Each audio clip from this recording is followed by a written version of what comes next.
Air travel is more popular than ever. Last year, 1.5 billion of us took to the skies. Statistically, flying is the safest way to travel, but as with all forms of transport, there are risks involved. In this program, we'll be looking at the top 10 dangers in the sky. In the unlikely event of trouble during a flight, these are the situations you could find yourself in.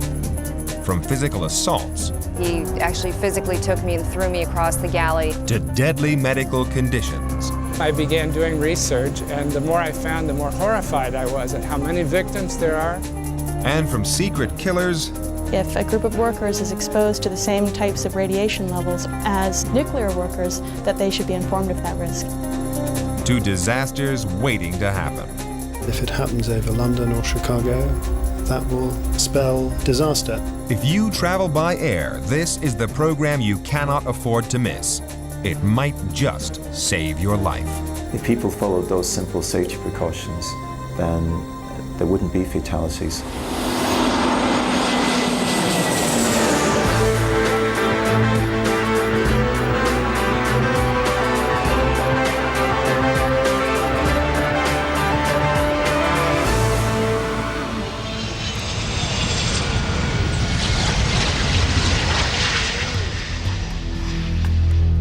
At number 10, it's an event so alarming, but thankfully so rare. Over the last 20 years, there have been a number of unexplained crashes which may have been caused by the deliberate actions of the pilot. Have you ever considered whether the pilot flying the plane is in a fit condition to hold the lives of hundreds of people at their fingertips? The first major case for pilot suicide was in 1982 when a Japanese airliner crashed into the sea, killing 24 people. Then, in 1997, a Silk Air 737 crashed, killing 104 people after the pilot allegedly ditched the plane. But the incident that has caused more controversy than any other was the crash of an Egypt Air 767 on October 31st, 1999. The plane was on a routine flight from the United States to Egypt when the tragedy happened. Egypt Air 990 originated from Los Angeles and stopped off at New York's JFK Airport. One of the passengers was Jacqueline Karash. My mom was part of a tour, Grand Circle Tours, from LA to New York. But then she had no choice but to take Egypt Air from New York to Egypt. After the plane left New York, air traffic control made final contact with the Egypt Air crew. Egypt Air 990, change to my frequency, 125.902. 125.902, good day. 990 heavy, good morning. Egypt Air 990, roger. A few minutes later, much to the air traffic controller's surprise, 990 disappeared off her radar screen. After numerous attempts to regain communication, the controller tried her last resort and contacted other planes in the area for assistance. Could you try calling a Egypt Air 990 on this frequency and see if he checks on? Okay, stand by. Egypt Air 990, this is Lufthansa 499, do you read? Again, no contact. There was no option but to wait for first light before beginning a search. If I'd turned on the news and seen that Egypt Air had gone down, the first phone call I would have made would have been to my mother. Like when Princess Di died, when JFK Jr. died. The speculation was soon confirmed with the discovery of the plane wreck in the Atlantic, and later the flight data recorder. This shows that the autopilot was disconnected, and about 8 seconds later the plane appears to be in a controlled descent. For the next 20 seconds, the plane plummeted towards the ocean. At this point, the flight data recorder showed a crucial piece of evidence. Someone pulled back sharply on the captain's side, while the co-pilot's yoke was still in the forward nose-down position. They appeared to be at odds with each other.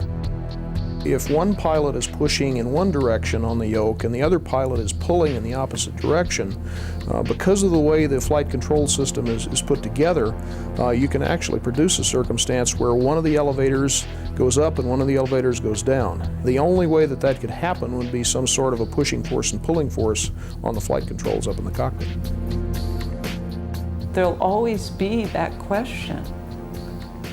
What those last 45 seconds like for my mom. And if I could have been there with her, I would have liked to. Days after finding the flight data recorder, the cockpit voice recorder was recovered. Its evidence seemed to suggest that human intervention was involved. Alone in the cockpit, the co-pilot Gamil Batuti was heard to say a prayer. "I entrust myself to God," several times before the autopilot was disengaged. Could Batuti have been preparing to die? Despite lengthy investigations, we may never know for sure what really happened on Egypt Air 990. But the relatives of the dead, like Kathy Karash, still struggle to come to terms with their loved one's death at the hands of an alleged suicidal pilot. The easiest thing to accept would be some sort of failure on part of the aircraft. You reach for straws, you reach for any reason that makes sense, just to give you some sort of solace to this whole thing. Suspected suicide cases are very rare, and it is so difficult to prove deliberate human intervention in an air disaster.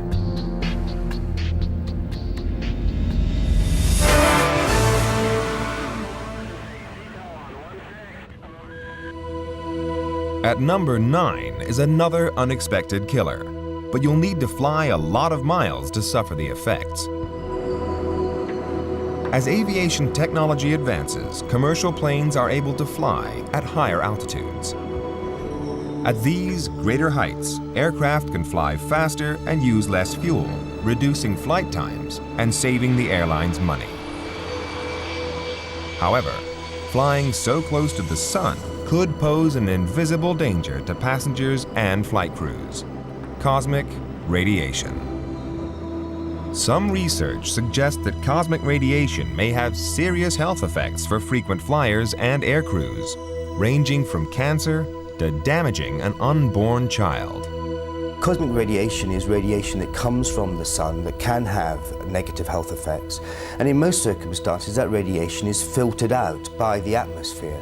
But of course, because aircraft are flying so high, those aircraft are more exposed to that radiation than would be the case for an individual on the ground. Research has shown that on a flight between New York and London, a passenger could receive a radiation dose the equivalent of 2 chest X-rays.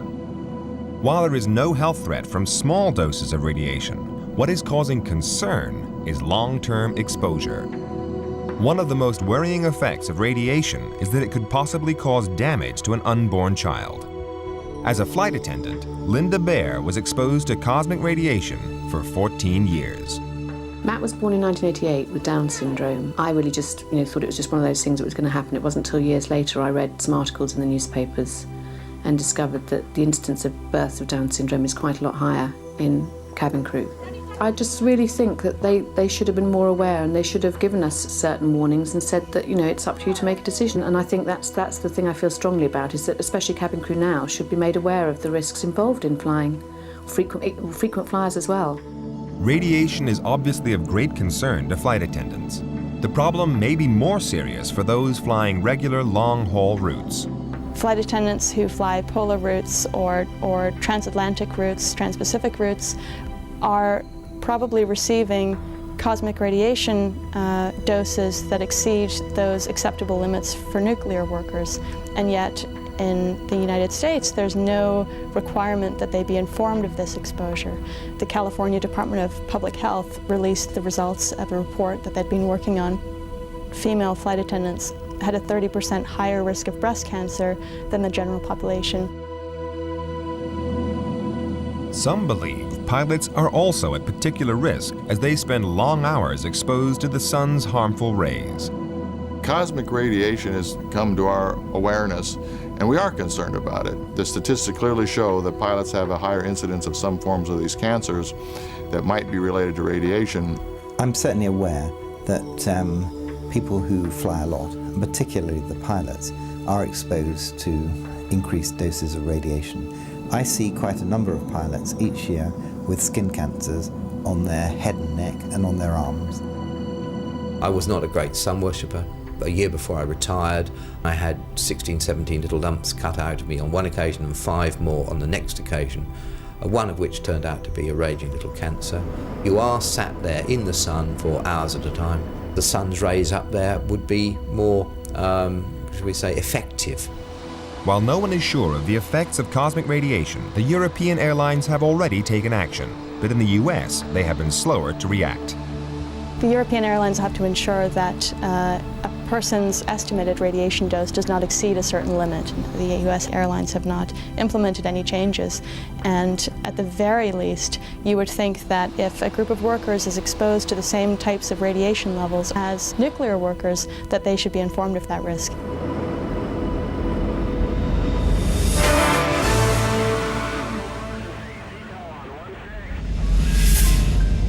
At number 8, it's a passenger's worst nightmare. But fortunately, you only have a 1 in 60 million chance of being in a plane crash. Most of the major airlines have a good safety record, but there are some places in the world where traveling by air is more of a risk. In June 2001, a Russian Topolov 154 crashed, killing everyone on board. It is the 5th time this type of plane has crashed in the past 7 years, causing over 500 deaths. But even the larger airlines have experienced mechanical failures. I felt I was the only one still alive in a burning fuselage, and I felt that I was going to burn. When United Airlines 232 crashed into the runway at Sioux City, Iowa, the tragic incident was traced back to a faulty fan disc. It had been this way for 17 years and yet had never been detected. The fan disc was inspected many times over its life, and we thought that the crack should have been or could have been detected. There were potential opportunities to detect this flaw, yet it made it all the way through its life 17 years later, and then the crack got big enough and finally the disc came apart. It seemed that no one could possibly survive the devastation of Flight UA-232. But incredibly, 185 people lived to recall the amazing story of how man's ingenuity in the face of mechanical failure saved their lives. The first indication there was any difficulty in this flight was when there was an explosion or a loud bang and the plane listed. Captain Haynes got on the intercom relatively soon after that, and he explained to us that we'd lost number 2 engine and we'd be a little late getting into Chicago, which in retrospect were 2 rather large understatements. What Captain Haynes didn't tell Tom Eiles and the other 284 passengers on board was that they had quite literally lost engine 2. It had been ripped from the wing when the fan disc cracked open. But unfortunately, smaller pieces of fan blades and things like that came off as the disc separated, and they penetrated through the structure and breached all 3 of the hydraulic systems on the airplane. And the flight crew had no way to control any of the other hydraulically operated equipment. Hydraulic power feeds all the equipment that controls the direction of the plane.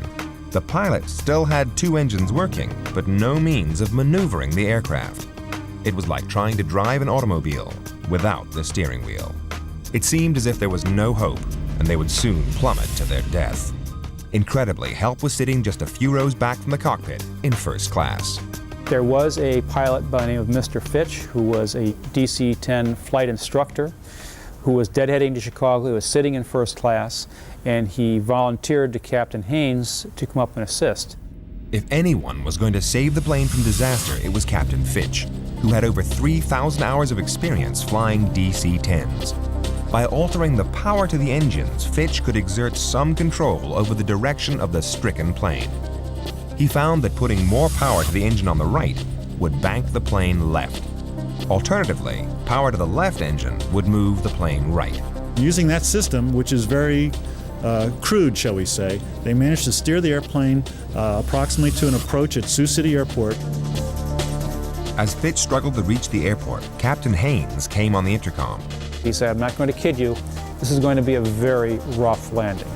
Against all the odds, Captain Fitch nearly managed to land the plane successfully, but at the last moment, the plane pitched.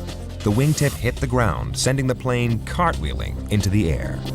I felt we were accelerating again. I resumed the brace position, and when the plane had stopped ripping apart, I could see the flames outside the window, and I felt that I was going to burn, and I did not want to burn. I didn't want to die that horribly. So I crouched down low to the floor to get away from the smoke took my hands and cupped them over my nose and my mouth. And when I looked up from that crouched position, I saw that where it was totally dark before, I saw a little light. So I stood up and I walked toward that light. And I found myself standing in a ripped open fuselage, looking into a cornfield. So I jumped down and I saw another group of survivors off in the distance, so I walked toward those survivors, and then we all looked back together and saw the airplane in flames. No matter how much aviation safety advances, for every passenger there will always be the fear of mechanical failure. But as with Sioux City, brave and skilled pilots can combat these horrific events.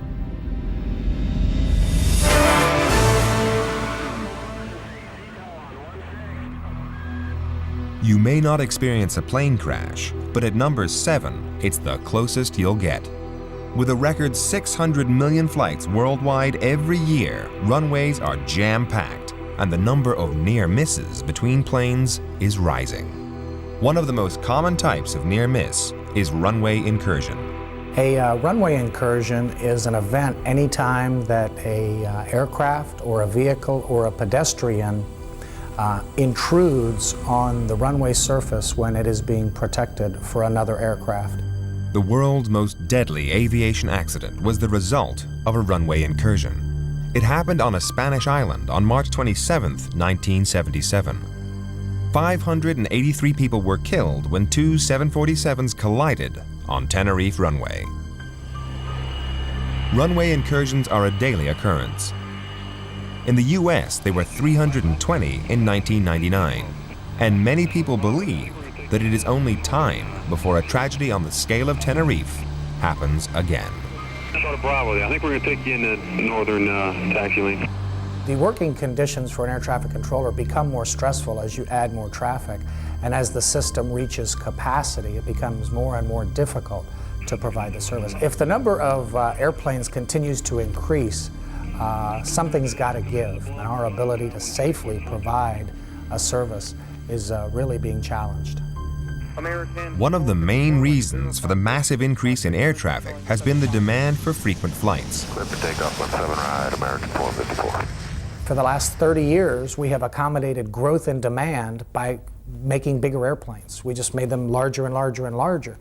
In the last 10 years, the flying public has changed their demand. They would prefer frequency over size. Let's get to the point. Business travelers with fully refundable tickets are paying the freight. All of the carriers are going after those people. What those business travelers want is frequency. They want on-demand service. Our infrastructure can't accommodate it. That's a problem. Chicago O'Hare has always been one of the busiest airports in the world, and in recent times the pressure on its crowded runways has started to show. On April 1st, 1999, an incident occurred that highlighted the problem. This graphical reconstruction of the events with the actual cockpit voice recordings shows how close it was to horrific disaster. We are vacating left, right to the Tango 10. A Korean 747 was departing Chicago O'Hare Airport en route to Seoul, Korea. Korean Air 0367, runway 14 right, clear for takeoff, fly runway heading, remain my frequency. At the same time, an Air China jet was clearing an adjacent runway. The controller cleared the Korean air flight just as the Air China plane made a wrong turn onto the same runway. The pilot screams in despair. Stop! But luckily, unlike Tenerife, the Korean air flight crossed just 80 feet over the top of the Air China plane. An error is an absolutely catastrophic event. Even one near miss, as far as I'm concerned, is too often. We are very, very concerned with situations where there is a loss of separation.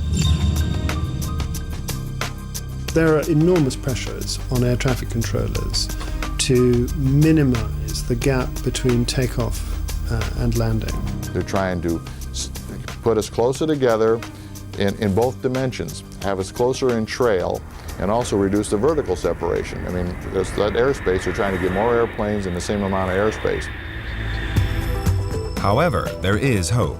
NASA is currently developing a system known as synthetic vision, which will replace the traditional display and provide the pilot with a detailed image of the surrounding area and other aircraft, no matter what the weather conditions. It's very important not only to know your location, but also the location of other traffic. By knowing where every piece of traffic is and displaying it on a map, the pilot can prevent runway incursion incidents. Runway conflict. But until the new technology is introduced into commercial planes, the danger remains. There is a potential for disaster. The skies are becoming increasingly crowded. It can happen. In my view, it will happen.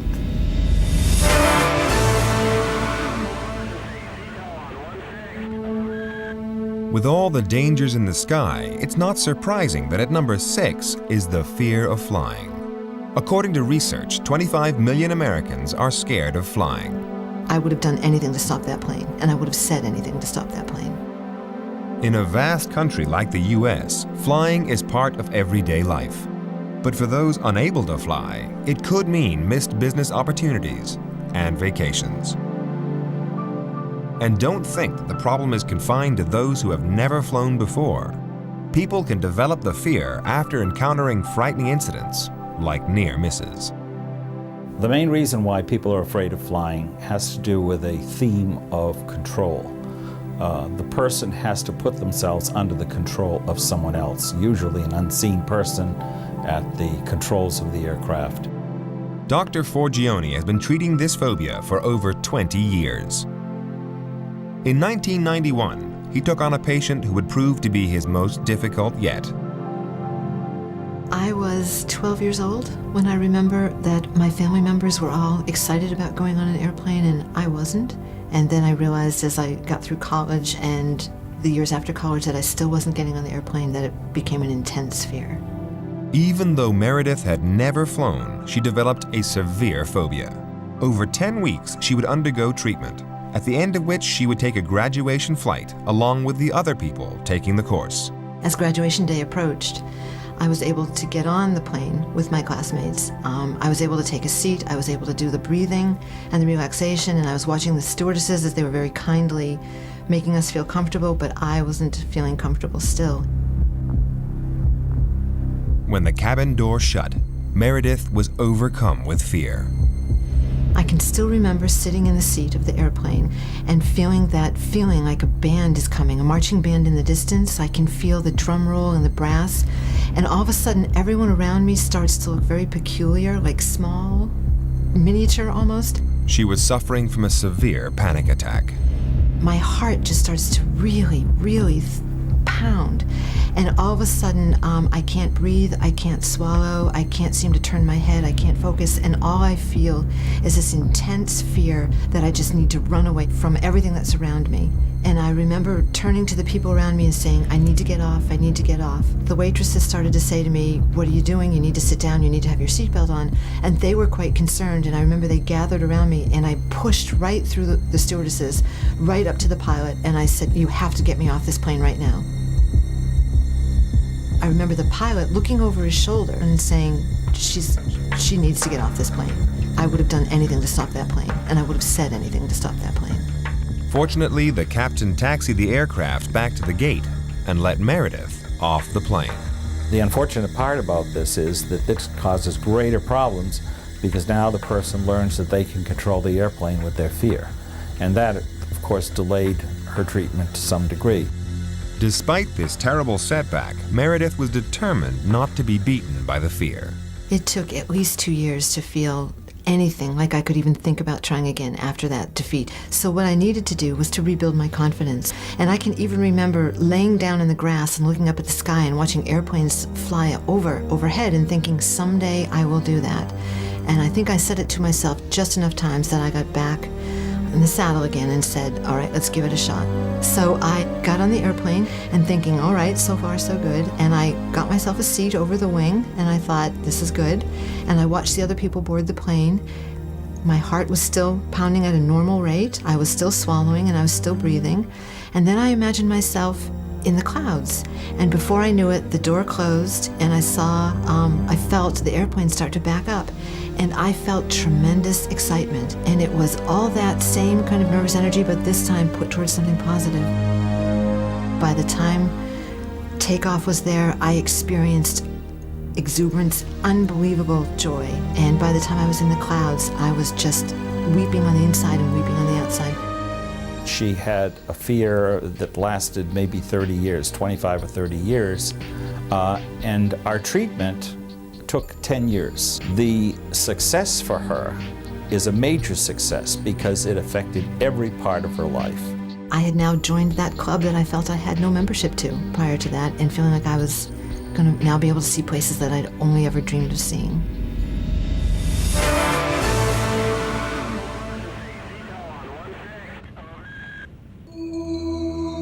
You may get over the fear, but once you're in the plane, you have to take your chances with number 5, the cabin air. We depend on the airlines to provide us with healthy air to breathe, but it may not just be air that is circulating through the cabin. Some allege that infectious diseases, harmful gases, and engine fumes could also be recycling around the ventilation system. There have been a number of disturbing cases in which people have become seriously ill, and the evidence seems to point to bacteria and poisonous fumes in the air supply. When you're flying at altitude, the air outside the cabin is thin and cold, and so it needs to be compressed, heated, and then conditioned in some way before it's suitable for people to breathe. Aircraft are increasingly recirculating the air that is available to passengers rather than bringing in 100% fresh air from outside the aeroplane. If you decrease the ventilation rate, then certain contaminants that are generated inside of the cabin increase in concentration. One case that caught media attention was that of Rhoda MacDonald from Scotland. After she returned from a trip to New York, she was contacted by her travel agent. They advised us to visit our doctor and be tested for tuberculosis because somebody who had been travelling on the plane had been suffering from TB. She could not imagine how a disease like tuberculosis could be a threat on a flight.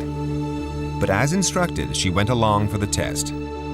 When I telephoned him to tell him that I had, my arm had come up in a lump, he asked me to go into the hospital so that he could have a look at it, and his response was, "My God, we should take a photograph of that."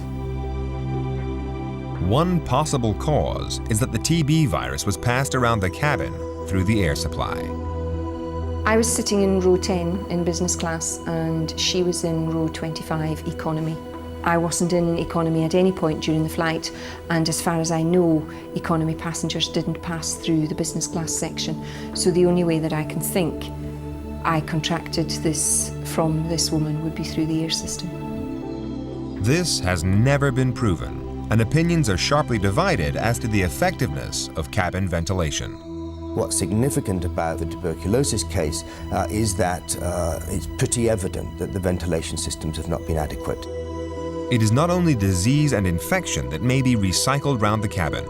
Engine fumes could also be entering the air supply through faulty engine seals. There is the potential for oils or hydraulic fluids or other contaminants to enter the compressor in the aircraft engine, and those heated contaminants can be brought into the aircraft. And amongst those are a number of organophosphates which are known to be poisonous to human beings. One of those affected by these poisonous engine fumes filtering into the cabin was flight attendant Judy Cullinane. We all started to feel sort of nauseous, like, you know, it was as if you were pregnant, you were getting these nausea waves. And like I knew I wasn't pregnant, and we all laughed about it and said, no, I'm not pregnant. And we all seemed to be very tired, like as the flight went on, the longer the flight went, the more tired we got. And we seemed to swell up, like your rings were tight, your watch was tight, and you just didn't feel good. I got off and went over to the terminal, and I walked like I was drunk, like there was passengers walking beside me, and they were laughing because it sounded and looked like I was drunk. Flight attendants like Judy Cullinane have been forced to give up work because of the poisoning. Airlines deny there is any link between these events. The truth is that in a number of instances, their employees for whom they have a legal responsibility are getting seriously, acutely ill. And it seems the cause of that is the design of ventilation systems and the operation and maintenance of ventilation systems.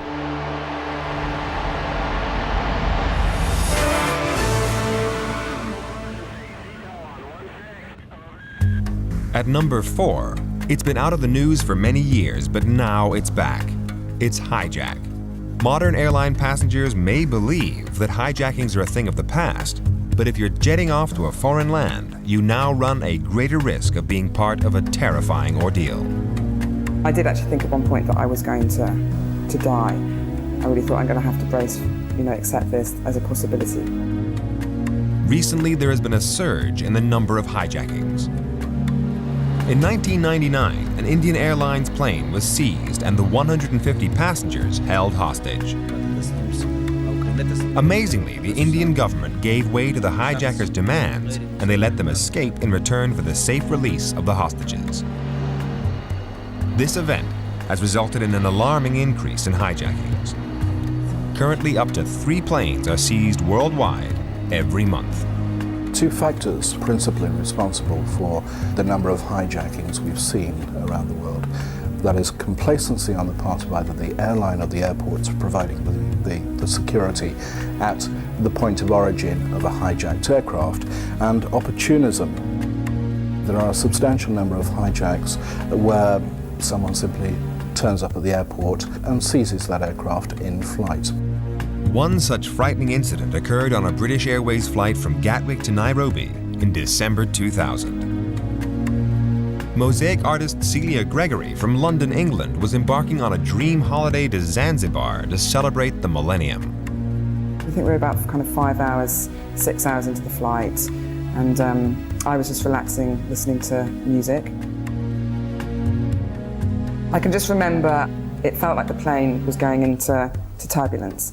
So, I didn't think much of it, just kind of took my headphones off and I put my seatbelt back on, waiting for the sign to kind of come up going, please put your seatbelts on, we're going through turbulence.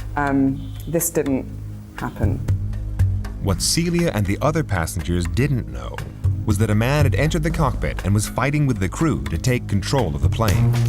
In the struggle, the autopilot was disengaged and the plane plummeted several thousand feet almost vertically downward.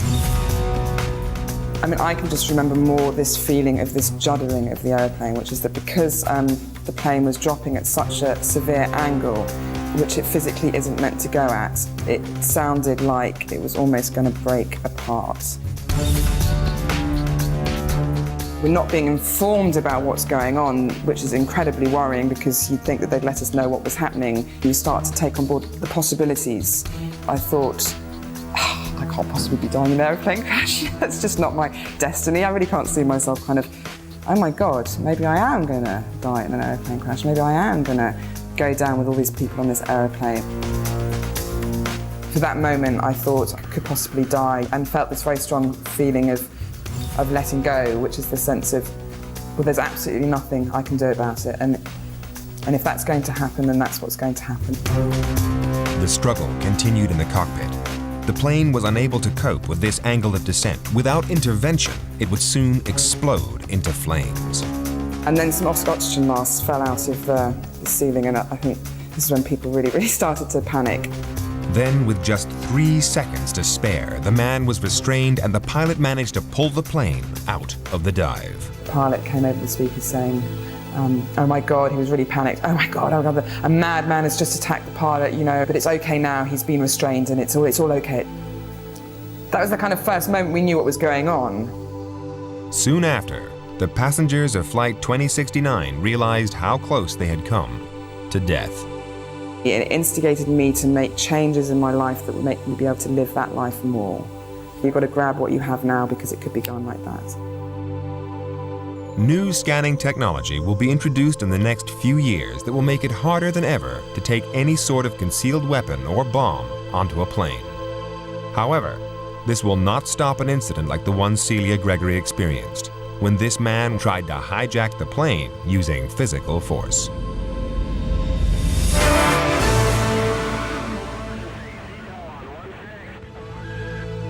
Everyone has experienced a bumpy ride. It's a risk we all know about. At number 3, it's turbulence. On most occasions, turbulence will be mild, or as pilots call it, light chop. It's not too bad, just light chop.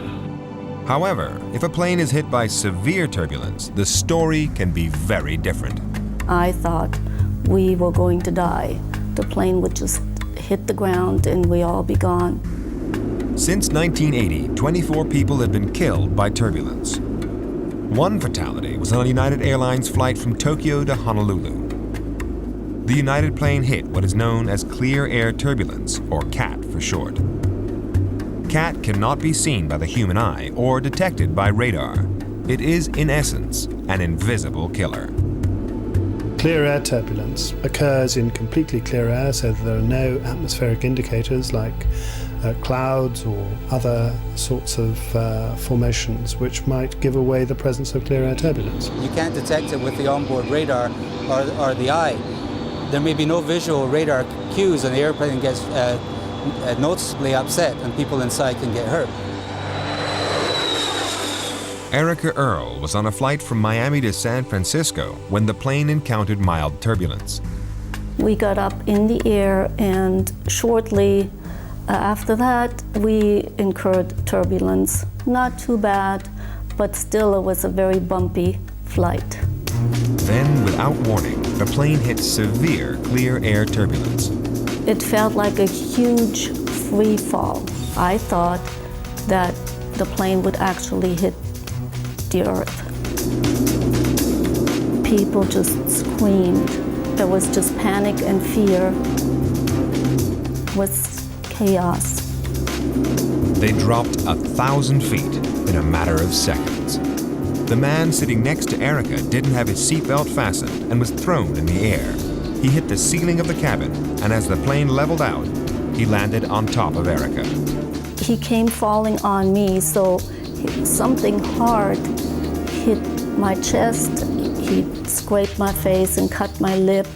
The force bumped me into the armrest, and it made my elbow bleed. Erica was helped into first class, where she received first aid. The force of the impact had crushed Erica's vertebrae.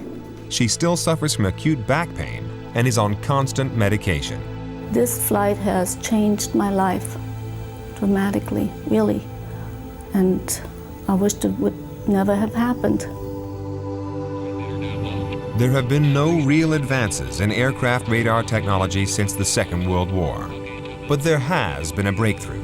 NASA is developing an early warning system using laser technology in the effort to reduce the thousands of injuries caused by clear air turbulence each year. The radar only works where there's suitable droplets to reflect the radar energy. It really needs raindrops. So when there's no raindrops, the radar isn't going to give you a very good signal and can't make a detection. Laser radar works just like the radar, but it uses a laser beam, and it works in clear air. Paul and the team at NASA have found that if you fire a laser beam ahead of the aircraft as it flies, it will bounce off tiny particles in the air and back to the plane. This warns the pilot if the air in front of the plane is turbulent and will help to avoid severe unseen conditions. So far, the results are good, and soon we should see this technology in commercial planes. Laser radar should prevent horrific incidents like the one that happened to Erica Earle. I was just sore and hurting and shaking. It was scary. It was just very frightening.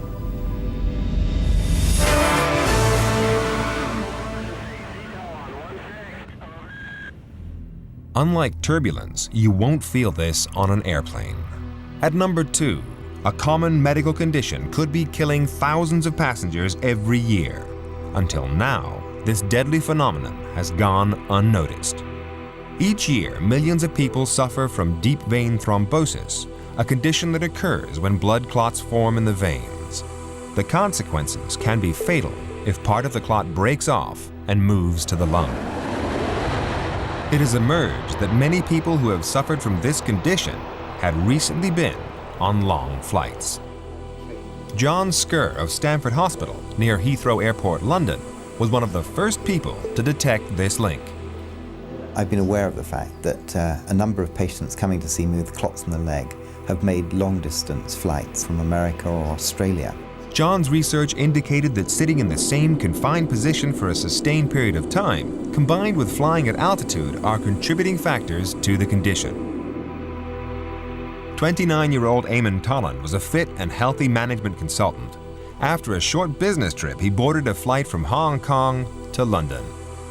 I was using the flight on the way home to kind of relax. Because I was asleep, I was immobile, slightly dehydrated. That meant that my circulation slowed down. I felt a mild cramp. It was nothing, and I didn't really notice any symptoms at all until the plane landed. I stood up, and as I stood up, my leg was quite numb. And what I didn't realize was, obviously, there was a blood clot in my calf. So I kind of stamped a bit to get the circulation going and walked off the plane. Whether through the stamping or whatever, the blood clot that was in my calf detached and traveled through my veins into my heart. Having felt fine throughout the flight, but I passed out within about 100 yards of the plane. And when I came to, I couldn't speak and I couldn't feel my right arm. So I didn't really know what had happened to me. But that was obviously as a result of the blood clot, which had lodged between my heart and my lungs. After 2 weeks, Eamon was discharged from the hospital. However, he will be on medication for the rest of his life to prevent any reoccurrence. And yet, in some parts of the world, this potentially fatal problem is now only beginning to be recognized. Awareness in Europe is much higher than in America, partly because of Emma Christopherson, which made the headlines in Europe, but not in the US. Bride-to-be Emma Christopherson died in October 2000 from a blood clot that appeared to have developed during a 20-hour flight from Sydney to London. On the very same day, Mike Reynolds nearly died from the same symptoms. On a vacation flight to Paris last October, it was an overnight flight and I was trying to sleep, hoping to be in better shape the next day, which turns out to be the worst thing that I could have done. 4 days later, I had a cramp in my chest. It felt like the kind of cramp that would go away quickly, so I didn't worry about it. By the 7th day, the cramp was still there and was hurting in my shoulder. Mike's pain became unbearable, so he was rushed into hospital. By early afternoon, they told me I had a pulmonary embolism. He said, "It's very common. You got it on the airplane." I was astounded. I thought, if it's very common, then why don't they tell people how to avoid this? When I got home, I began doing research, and the more I found, the more horrified I was at how many victims there are. So Mike set up his own organization to look into the issue. 2 million people are treated each year for deep vein thrombosis in the United States. We think half of those are caused by air travel. There are 200,000 deaths in the United States due to pulmonary embolism. We think half of those are caused by air travel. There were important studies being done in Europe. For instance, the study by Benz in Norway, where they put 20 young men in a chamber simulating an aircraft cabin. And they measured blood clotting factors hour by hour. They found in every single one of the young men significant increases in blood clotting factors. This is very important. It wasn't just a few people with some unusual susceptibility. It was every single one. That means that everyone in a plane is at risk. So what can be done to help avoid this potentially fatal problem? Taking exercise before and during the flight is helpful. Wearing an elastic compression stocking promotes blood flow through the legs. And avoid getting dehydrated by drinking plenty of water on the flight and avoiding alcohol. If people follow simple safety precautions, then there wouldn't be fatalities from deep vein thrombosis. In that sense, it's a very risky form of illness, but it's a pointless way to die.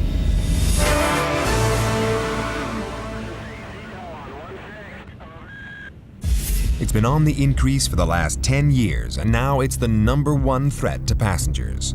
The Air Transport Association estimates that over 4,000 incidents now occur every year. Air rage. He took some swings at me, grazed my head with his fist. It's not only a frightening experience for everyone involved, but can threaten the safety of all on board. We used to be on our best behavior when we went flying because flying was actually something that was rarely done. Nowadays, anybody can fly, and with everybody flying, you get all types on an airplane, and unfortunately, occasionally that leads to incidents that are less than pleasant. There's more delays now, mostly because the infrastructure cannot support the amount of airplanes that are out there. People make business plans and make holiday plans, and they get frustrated and angry.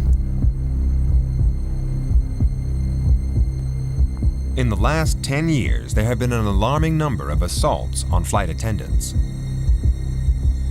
Unfortunately, the in-flight crews are the nearest person, and we're the ones who have to take the brunt of not only the verbal abuse, but at times it does escalate to the physical assault. And flight attendant Stacy Fletcher has had first-hand experience of violent confrontations.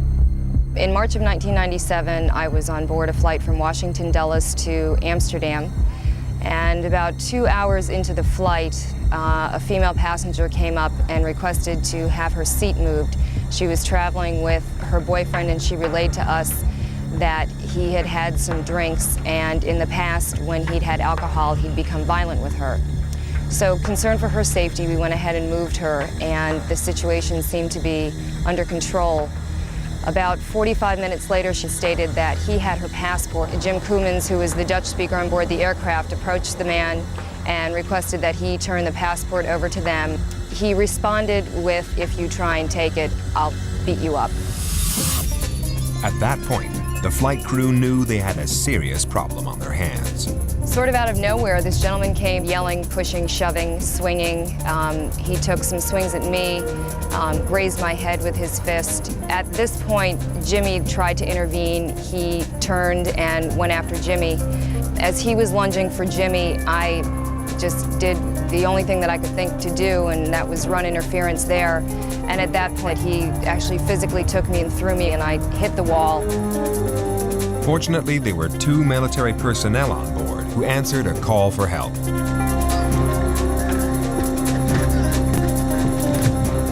They were finally able to contain him, cuffed his hands and his feet, got him into a seat, ended up having to duct tape his mouth. It took almost 2 years for it to go to court, and he received a sentence of 6 months of probation.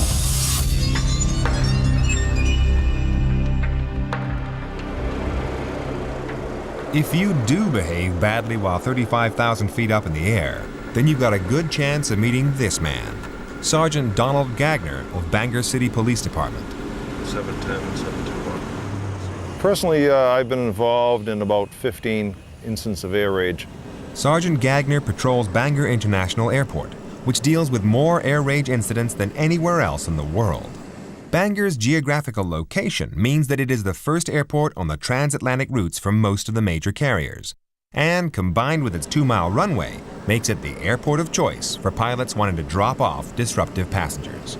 We'll see anywhere between 8 to 12 incidents a year, and with a simple call, we're ready to roll, and we can turn a flight around in as little as an hour and get it on its way.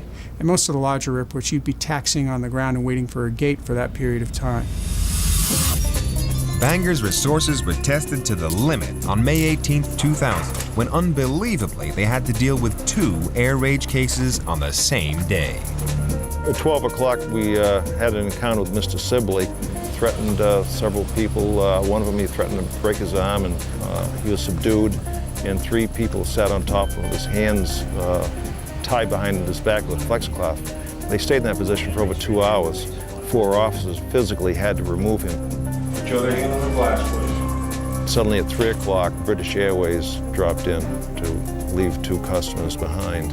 They had verbally and physically abused the flight attendants, and they were subsequently arrested.